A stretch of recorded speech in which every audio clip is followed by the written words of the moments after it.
Very good morning to all of you. So today we are just going to start the second chapter of our class and that is microorganism.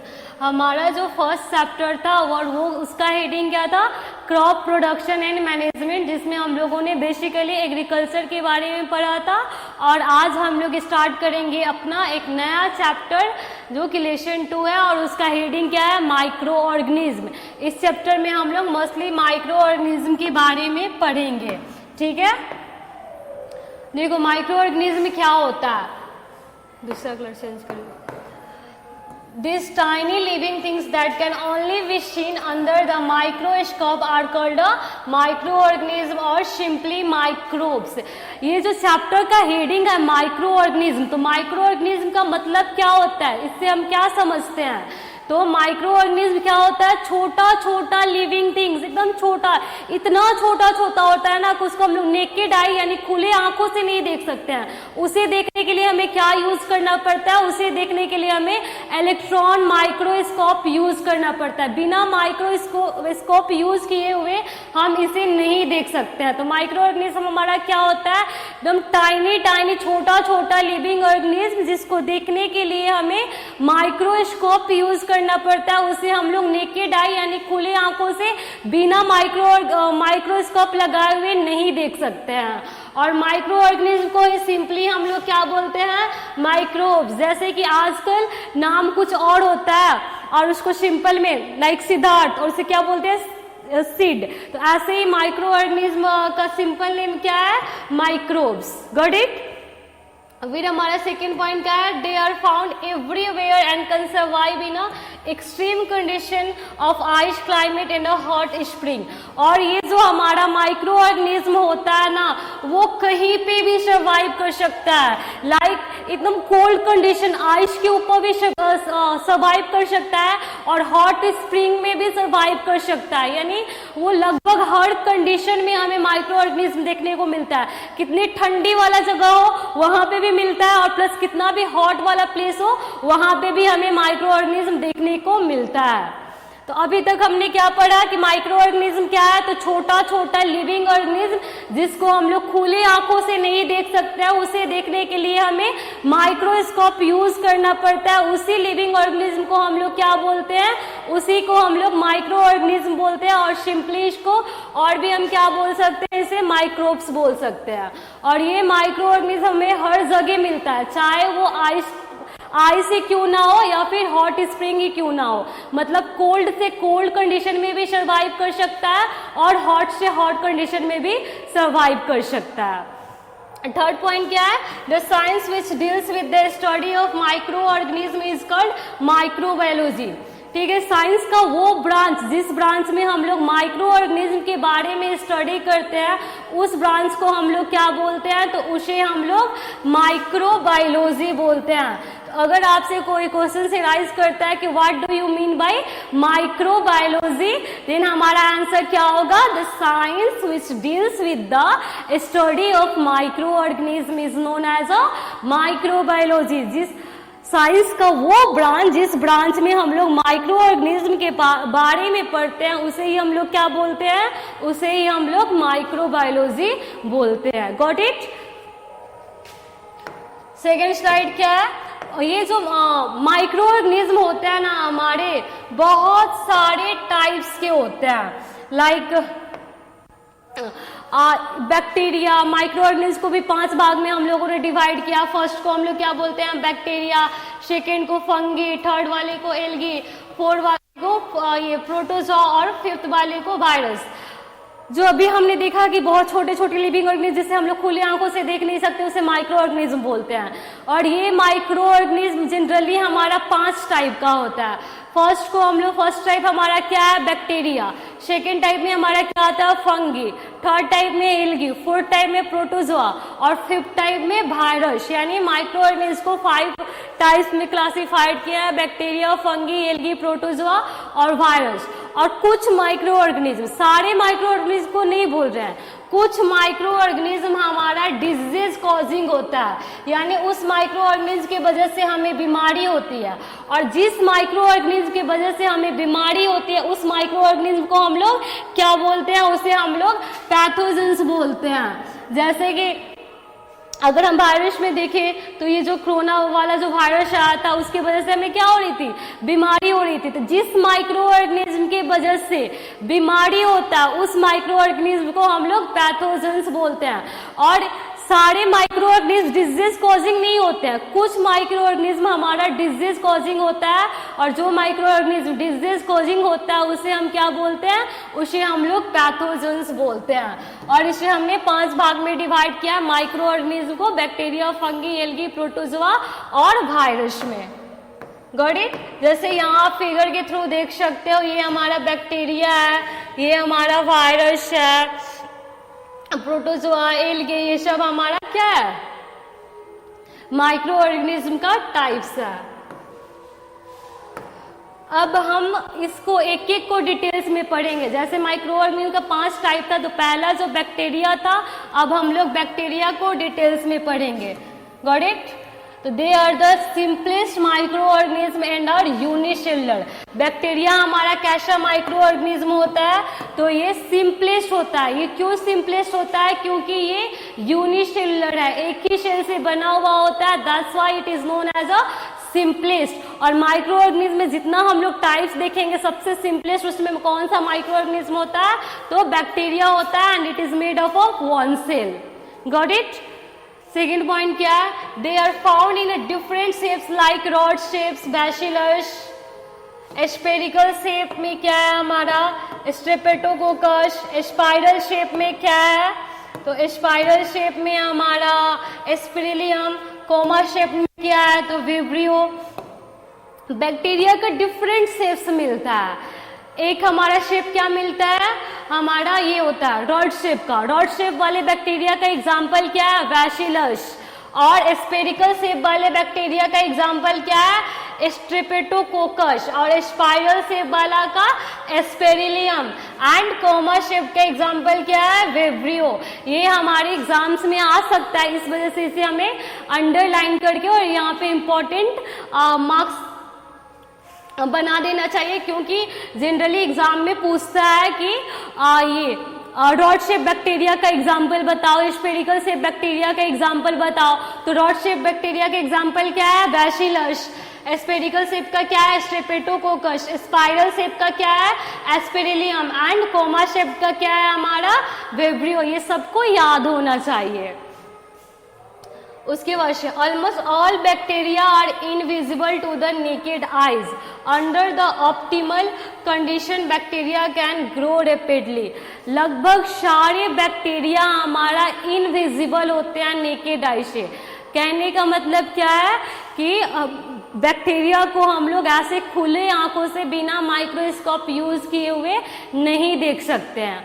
अगर bacteria को जो condition चाहिए grow करने के लिए, वो condition हम provide करेंगे, तो बैक्टीरिया बहुत ही जल्दी ग्रो करता है। विद इन अ सेकेंड इसका कितना ज़्यादा नंबर ऑफ कॉपीज बढ़ जाता है। अगर जो ऑप्टिमल कंडीशन, जो कंडीशन उसे रिक्वायर्ड है ग्रो करने के लिए, वो कंडीशन हम प्रोवाइड करें तो अभी हमने बैक्टीरिया के बारे में क्या पढ़ा कि बैक्टीरिया हमारा सिंपलेस्ट माइक्रो ऑर्गेनिज्म है, एक सेल से बना हुआ होता है। और बैक्टीरिया का डिफरेंट शेप होता है। रॉड शेप का एग्जांपल है बैसिलस कोली, स्फेरिकल शेप का एग्जांपल है स्पेरिलियम, कोमा शेप का स्फेरिकल शेप का एग्जांपल है स्ट्रेप्टोकोकस, स्पाइरल शेप का एग्जांपल है स्पेरिलियम, एंड रॉड शेप का, कोमा शेप का एग्जांपल है विब्रियो। Got it? फिर हमने देखा कि सारे बैक्टीरिया को हम लोग ऐसे नेकेड आई से नहीं देख सकते हैं, उसे देखने के लिए हमें माइक्रोस्कोप यूज करना पड़ता है। और अगर ऑप्टिमल कंडीशन, जो कंडीशन उसे रिक्वायर्ड है, वो कंडीशन हम प्रोवाइड करेंगे तो वो बहुत ही रैपिडली ग्रो भी करता है। Got it? नेक्स्ट स्लाइड क्या है हमारा, नेक्स्ट स्लाइड। यहाँ पे देखो शेप ऑफ बैक्टीरिया, जो अभी अभी हमने बात किया कि अलग अलग शेप का होता है। यहाँ पे आप देख सकते हो कोमा शेप का, स्पेरिकल शेप का, डॉट शेप का, अलग अलग शेप को यहाँ पे रिप्रेजेंट किया गया है। इस फिगर के थ्रू हमें क्या बताया गया है कि बैक्टीरिया का अलग अलग शेप होता है, और अगले स्लाइड में हमने देख लिया था कि कौन से शेप का क्या एग्जाम्पल होता है। नेक्स्ट हमारा क्या है, next type of micro organism that is algae. They are the simplest plant like organism. ये बहुत ही सिंपल ऑर्गेनिज्म होते हैं, और कैसे होते हैं तो प्लांट के जैसा बोला जाता है ना कि प्लांट की इवोल्यूशन यही से है, पहले एल्गी, उसके बाद से ब्रायोफाइटा, फिर ट्रेडियोफाइटा एक्सक्यूज मी, पहले एल्गी आया, फिर उसके बाद से ब्रायोफाइटा, उसके बाद से ट्रेडियोफाइटा, फिर हमारा गैम्नोस्पर्म, एंड लास्ट हमारा क्या है एंजियोस्पर्म। तो एल्गी जो है हमारा वो सिंपलेस्ट प्लांट लाइक ऑर्गेनिज्म होता है। Excuse me. Some of them are unicellular and some of are multicellular। इसमें से कुछ एल्गी जो होते हैं एक सेल से बने हुए होते हैं, उसे हम लोग यूनिसेलुलर बोलते हैं, और कुछ एल्गी हमारा एक से ज़्यादा सेल से बना हुआ होता है, उसे हम लोग क्या बोलते हैं, उसे हम लोग मल्टीसेलुलर बोलते हैं।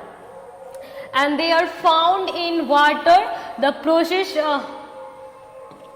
और ये जनरली कहाँ मिलते हैं तो एल्गी हमें जनरली मॉइस्ट एरियाज में या फिर वाटर में देखने को मिलता है, और ये क्लोरोफिल भी प्रोसेस करते हैं और अपना खाना खुद से बनाते हैं। तो एल्गी के बारे में हमने क्या देखा कि ये बहुत, इसका जो बॉडी का ऑर्गेनाइजेशन होता है वो सिंपली प्लांट लाइक ऑर्गेनिज्म है, प्लस ये यूनिसेलुलर भी हो सकता है और मल्टीसेलुलर भी हो सकता है, यानी एक सेल से भी बना हुआ एल्गी हमें मिल सकता है, या एक से ज़्यादा सेल से भी बना हुआ एल्गी हमें मिलता है।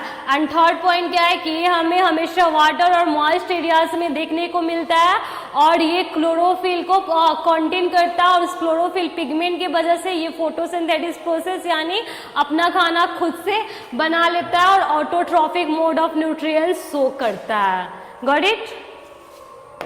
फिगर के थ्रू आप देख सकते हो कि एल्गी कैसा दिखता है, ऐसे ग्रीन ग्रीन एकदम छोटा छोटा छोटा छोटा ऐसे। ये सब किस चीज का एग्जांपल है, किस चीज का फिगर है तो एल्गी का।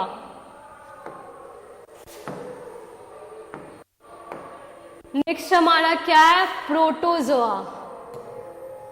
They are unicellular microorganism and cannot prepare their own food। ये भी हमारा यूनिसेलुलर माइक्रोऑर्गेनिज्म होता है, और ये अपना खाना खुद से नहीं बनाता है। एल्गी हमारा क्या कर रहा था, अपना खाना खुद से बना रहा था because it contains chlorophyll pigment. लेकिन प्रोटोजोआ हमारा यूनिसेलुलर होता है और ये अपना खाना खुद से नहीं बनाता है। They are heterotrophs, for example amoeba, paramecium, plasmodium etcetera. और जो अपना खाना खुद से नहीं बनाता उसे हम लोग क्या बोलते हैं, उसे हम लोग हेट्रोट्रॉप्स बोलते हैं। और उसका एग्जाम्पल यहाँ पे क्या क्या दिया गया है, तो इसका एग्जाम्पल हमारा एमीबा, पैरामीशियम, प्लाज्मोडियम, ये सारा चीज़ किसका एग्जाम्पल है, तो ये सब कुछ हमारा ये प्रोटोजोआ का एग्जाम्पल है। तो प्रोटोजोआ के बारे में हमने क्या देखा कि प्रोटोजोआ हमारा यूनिसेलुलर होता है, ठीक है, और ये अपना खाना खुद से नहीं बनाता है। दैट्स व्हाई ये कौन सा मोड ऑफ न्यूट्रिएंट्स को शो करता है, तो heterotrophic mode of nutrients show करता है। और इसका एग्जाम्पल क्या क्या है, तो इसका example amoeba, paramecium, plasmodium etcetera है। Got it? आप यहाँ पे ये प्रोटोजोआ का फिगर्स भी देखो, ये डिफरेंट टाइप्स के प्रोटोजोआ है। ये हमको एमीबा जैसा लग रहा है, एमीबा, प्लाज्मोडियम, ये सब हमारा प्रोटोजोआ का एग्जाम्पल है। नेक्स्ट हमारा क्या है, fungi. They are plant-like organisms which are mostly saprophyte while some are parasite। Fungi हमारा क्या है, ये भी हमारा प्लांट के जैसा ऑर्गेनिज्म होता है जो कि मोस्टली हमारा सेप्रोफाइट होता है और कुछ हमारा पैरासाइट होता है। तो सेप्रोफाइट क्या होता है, पैरासाइट क्या होता है, ये आपने 7th क्लास के फर्स्ट चैप्टर में देखा होगा। सेप्रोफाइट का मतलब क्या होता है, उस टाइप्स का प्लांट ठीक है, जो कि dead and decaying organic matter के ऊपर ग्रो करते हैं और उसी से अपना न्यूट्रिएंट्स लेते हैं, उसे हम लोग क्या बोलते हैं, उसे हम लोग सेप्रोफाइट प्लांट बोलते हैं। तो जो हमारा फंगी होता है वो mostly saprophytic mode of nutrients show करता है, लेकिन कुछ हमारा कौन सा मोड ऑफ न्यूट्रिएंट्स शो करता है, तो पैरासाइटिक। पैरासाइटिक का मतलब क्या होता है, वो दूसरे ऑर्गेनिज्म पे डिपेंड करता है अपने खाने के लिए। And they may be unicellular east और मल्टीसेलुलर मशरूम। ये हमारा यूनिसेलुलर भी हो सकता है, फंगी यूनिसेलुलर भी हो सकते हैं। उसका एग्जांपल क्या है यूनिसेलुलर फंगी का, ईस्ट, और मल्टीसेलुलर भी हो सकता है। मल्टीसेलुलर का एग्जांपल क्या है, मशरूम। तो हमने क्या देखा फंगी के बारे में कि ये भी प्लांट के जैसा ही ऑर्गेनिज्म होता है, लेकिन ये कौन सा मोड ऑफ न्यूट्रिएंट्स शो करता है, ये तो जनरली ये सेप्रोफाइटिक करता है और कुछ पैरासाइट्स भी करता है। सेप्रोफाइटिक मतलब dead and decaying organic matter पे ग्रो करता है और उससे अपना न्यूट्रिएंट्स लेता है। और पैरासाइटिक का मतलब दूसरे पे डिपेंड करता है अपने खाने के लिए। ये यूनिसेलुलर भी हो सकता है। यूनिसेलुलर फंगी का एग्जाम्पल क्या है, ईस्ट, और मल्टीसेलुलर भी हो सकता है। मल्टीसेलुलर फंगी का एग्जाम्पल क्या है, मशरूम। Got it? फिगर में आप लोग देख सकते हो, यहाँ पे फिगर, और ये सबने देखा होगा और आप देखे भी होंगे कि जैसे जो ऊड होता है जहाँ पे पानी वानी लग जाता है, थोड़ा डेड एंड डिकेइंग टाइप का, वहां पे ये ग्रो होने लगता है। नेक्स्ट हमारे पास क्या है, नेक्स्ट हमारे पास हमें वायरस के बारे में पढ़ना है। तो they are the smallest micro organism that can only be seen under the electron microscope. जो हमारा अदर माइक्रो ऑर्गेनिज्म होते हैं तो वो तो माइक्रोस्कोप के अंदर दिख सकते हैं ना, लेकिन वायरस जो होता है ना हमें सबसे स्मॉलेस्ट माइक्रो ऑर्गेनिज्म है और इसको सिर्फ हम लोग इलेक्ट्रॉन माइक्रोस्कोप के अंदर ही देख सकते हैं। Got it? सेकेंड पॉइंट क्या बोल रहा है, they are made of genetic material surrounded by a protein coat that can only be multiply inside the living host cell। ये हमारा किस चीज से बना हुआ होता है, तो जेनेटिक मटेरियल से, और वो जेनेटिक मटेरियल किस चीज से सराउंडेड होता है, तो प्रोटीन कोट से। फॉर एग्जांपल इस टाइप के फिगर को हम लोग वायरस का फिगर कंसिडर करते हैं। तो ये हमारा जो वायरस है वो जेनेटिक मटेरियल से बना हुआ होता है, डीएनए आरएनए यही सब से, और सराउंडेड किससे होता है, तो सराउंडेड ये प्रोटीन कोट से होता है। अंदर में क्या होता है, जेनेटिक मटेरियल। Got it? यही चीज यहाँ पे बोल रहा है कि they are made of genetic material surrounded by a protein coat that can only be seen, that can be only be multiply inside the living host cell। और जो हमारा वायरस है ना, अगर वो नॉन लिविंग थिंग से attach है ना तो वो मल्टीप्लाई नहीं करता है, लेकिन अगर वो लिविंग थिंग्स के अंदर अटैच है तो फिर वो मल्टीप्लाई वाला शो करता है। क्योंकि वायरस को हम लोग ना ही लिविंग बोलते हैं ना ही नॉन लिविंग बोलते हैं, इसको हम लोग बॉर्डर जैसा कंसीडर करते हैं। क्यों करते हैं? क्योंकि ये लिविंग बॉडी से अटैच होता है तो लिविंग का कैरेक्टरिस्टिक शो करता है, और नॉन लिविंग से अटैच होता है तो नॉन लिविंग के कैरेक्टरिस्टिक शो करता है। तो अगर नॉन लिविंग से अटैच होगा तो नॉन लिविंग मल्टीप्लाई करते हैं, नहीं करते हैं तो वायरस भी मल्टीप्लाई नहीं करेगा। लेकिन अगर ये लिविंग होस्ट सेल से अटैच होगा तो लिविंग का कैरेक्टरिस्टिक शो करेगा और ये मल्टीप्लाई करेगा। Outside the host cell, a virus does not show any characteristics of living things। जैसे वो मतलब लिविंग थिंग्स से बाहर आता है और नॉन लिविंग थिंग्स से अटैच होता है तो वो कोई भी लिविंग थिंग्स वाला कैरेक्टरिस्टिक शो नहीं करता, वो नॉन लिविंग थिंग वाला कैरेक्टरिस्टिक शो करना स्टार्ट कर देता है। नेक्स्ट हमारा क्या है, outside the host cell, outside the host cell, a virus does not show any characteristic of living thing। वही चीज है, virus are said to be neither living non living organism. Virus को ना ही हम लिविंग बोलते हैं ना ही नॉन लिविंग बोलते हैं, इसको हम लोग बॉर्डर कंसिडर करते हैं क्योंकि ये लिविंग थिंग से अटैच हो रहा है तो लिविंग थिंग का कैरेक्टरिस्टिक शो कर रहा है, और नॉन लिविंग थिंग से अटैच हो रहा है तो नॉन लिविंग थिंग्स के कैरेक्टरिस्टिक शो कर रहा है। इस वजह से ना ही हम इसे लिविंग बोलते हैं और ना ही इसे नॉन लिविंग बोलते हैं। Bacteriophage influenza virus are some example of viruses. Viruses का क्या क्या एग्जाम्पल है? बैक्टीरियोफेज, इन्फ्लुएंजा वायरस, ये सब हमारा वायरसेस का एग्जाम्पल है। बैक्टीरियोफेज क्या होता है? Virus which eat bacteria is known as a bacteriophage. वैसा वायरस जो कि बैक्टीरिया को खा जाता है उसे हम लोग क्या बोलते हैं? बैक्टीरियोफेज बोलते हैं। Got it? तो अभी तक हमने वायरस के बारे में क्या क्या पढ़ा कि वायरस जो है हमारा बहुत ही छोटा माइक्रो ऑर्गेनिज्म होता है, इतना छोटा कि इसको सिंपल माइक्रोस्कोप से नहीं देख सकते। इसको देखने के लिए हमें इलेक्ट्रॉन माइक्रोस्कोप यूज करना पड़ता है। और ये इसका जो बॉडी होता है वो जेनेटिक मटेरियल से बना हुआ होता है और सराउंडेड किससे रहता है? तो प्रोटीन कोट से रहता है।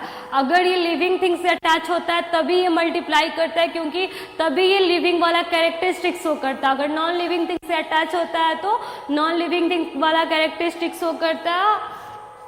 इस वजह से ना ही इसको हम लोग लिविंग कंसीडर करते हैं और ना ही इसको नॉन लिविंग कंसीडर करते हैं। Got it? आप यहाँ पे ये वायरस को फिगर नहीं है।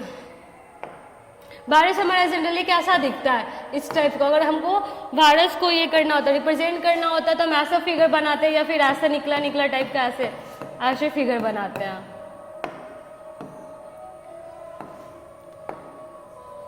अब हम लोगों ने देखा कि कुछ माइक्रो ऑर्गेनिज्म डिजीज करते थे, सब नहीं करते थे। तो कुछ माइक्रो ऑर्गेनिज्म का यूजेस भी होता है हमारे लाइफ में। तो अब हम क्या देखेंगे? यूजफुल माइक्रो ऑर्गेनिज्म के बारे में देखेंगे कि यूजफुल माइक्रो ऑर्गेनिज्म कौन कौन से हैं और वो कैसे हमारे लिए यूजफुल है। Some microorganisms are useful to us in several ways in preparation of food items. बहुत सारे माइक्रो ऑर्गेनिज्म हमारा किस चीज में यूज में आते हैं? तो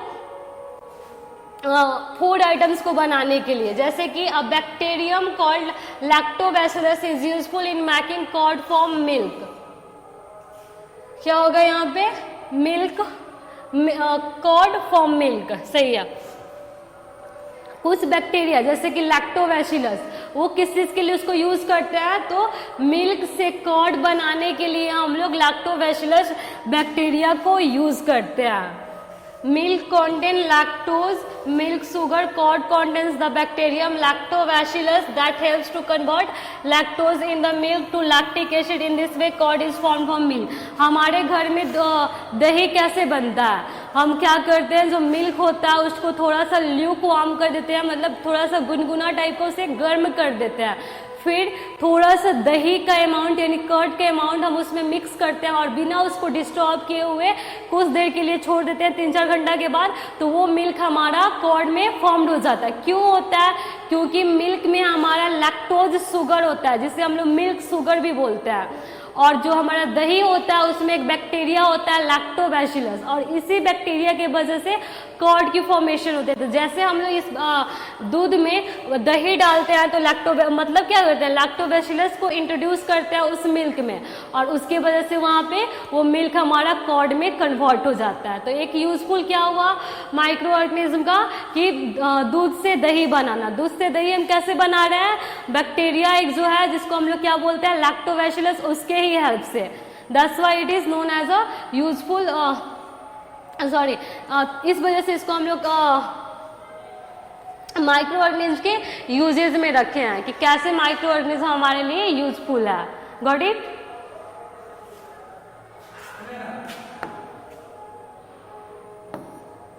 यहाँ पे आप देख सकते हो कि मिल्क से दही कैसे बनता है। मिल्क को थोड़ा सा गर्म करके ल्यूकवार्म पे, फिर यहाँ पे दही थोड़ा सा मिक्स करते हैं, लैक्टोबैसिलस बैक्टीरिया यहाँ पे एंटर करता है और मिल्क से कर्ड की फॉर्मेशन होती है।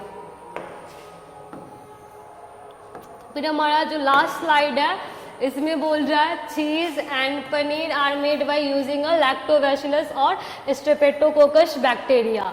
जैसे कर्ड हमारा लैक्टोबैसिलस बैक्टीरिया को यूज करके बन रहा था, सेम वैसे ही हमारा चीज और पनीर भी लैक्टोबैसिलस और स्ट्रेप्टोकोकस बैक्टीरिया को यूज करके बनता है। फिर क्या है? Yeast is a fungus is use to make a bread, cake, idlis etcetera. bread yeast is added to mixture of a flour, sugar and warm water and is need to make a soft dough. The dough is left on the stoves for 2-3 hours and the dough rises due to the release of the gases carbon dioxide by the respiration of its cell. जब bread बनाना होता है, इडली बनाना हुआ होता है तो कैसे बनाते हैं, एकदम फूला फूला टाइप्स का होता है. तो वो कैसे होता है, क्या करते हैं कि जैसे हम लोग फ्लोर में गर्म पानी मिक्स करते हैं, जो आटा होता है उसमें गर्म पानी, चीनी और उसके साथ साथ वहाँ पे हम लोग ईस्ट जो हमारा फंगी है यूनिसेलुलर, उसको भी वहाँ पे हम लोग ऐड कर देते हैं और उसके बाद से उस आटा को हम लोग गूंथ देते हैं और उसको कुछ देर के लिए छोड़ देते हैं. तो क्या होता है, वो जो ईस्ट है वो तो लिविंग ऑर्गेनिज्म है, वो रेस्पिरेशन करेगा, वो रेस्पिरेशन करता है तो कार्बन डाइऑक्साइड को रिलीज करता है और वो हमारे आटे में मिक्स हो जाता है.